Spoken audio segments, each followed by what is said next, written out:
Je sais que la capsule d'aujourd'hui va faire beaucoup jaser à cause de son intérêt tout particulier. Je vous dis que ça marche et que j'ai entendu une multitude de témoignages à cet effet. Est-ce possible de perdre un excédent de poids sans pour autant parler de chiffres? Oui. Il faut apprendre à trafiquer les formulations. Tout en respectant les consignes, on obtient les mêmes résultats. Mais avant de vous donner les explications des deux formules clés, je vous propose de méditer sur les points suivants. Quel âge avez-vous? Si vous avez moins de la trentaine et que vous avez un excédent de poids et que votre problème n'est pas glandulaire, les résultats seront impressionnants. Si vous êtes en période de ménopause, le dérèglement hormonal joue un très grand rôle dans la prise de poids.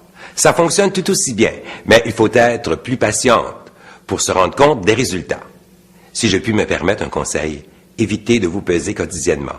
Attendez un mois et vous assurerez là la réussite. D'ailleurs, vous le constaterez par vos vêtements. Si vous êtes sous médication, il y a des produits qui ont des effets d'enflure, d'embonpoint. Dans ce cas aussi, il faut être plus patiente. Éventuellement, je vous enseignerai d'autres moyens pour parvenir à vos fins. Comme dernier point, il faut reconnaître qu'en vieillissant, le corps change et que le système musculaire se relâche à moins de faire de l'exercice. Donc, il faut accepter le processus de vieillissement auquel personne n'échappe. Mais on n'est pas obligé de prendre des dizaines de kilos pour autant. Le premier point est la régularité dans la démarche, c'est-à-dire de faire la formule avant chacun des repas ou au moment d'une fringale. Tu oublies que je suis là pour les faire manger par gourmandise ou mal se nourrir?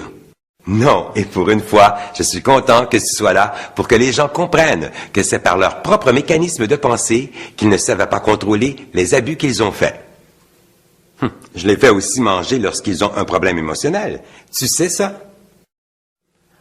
Moi, oui. Mais on reviendra sur le sujet plus tard. Ouais, et les petites gâteries? Et les petites douceurs? Tu penses que tout le monde va arrêter de se faire des petits plaisirs?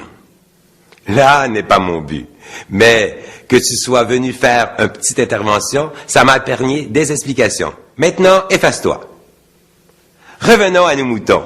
Je parlais donc de la régularité de la démarche, c'est-à-dire avant chaque repas pour une formule et lors d'une fringale pour l'autre. Avant chaque repas, vous devez donner un ordre à votre subconscient qui l'enregistrera parfaitement. Tout ce que je mange et tout ce que je bois me fait maigrir et je reste en parfaite santé. Avez-vous remarqué la précision?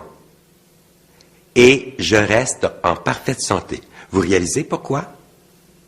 L'univers qui ne pense pas, ne réfléchit pas, n'analyse pas, pourra prendre 1001 moyens de vous faire maigrir, mais ça ne sera pas nécessairement la solution.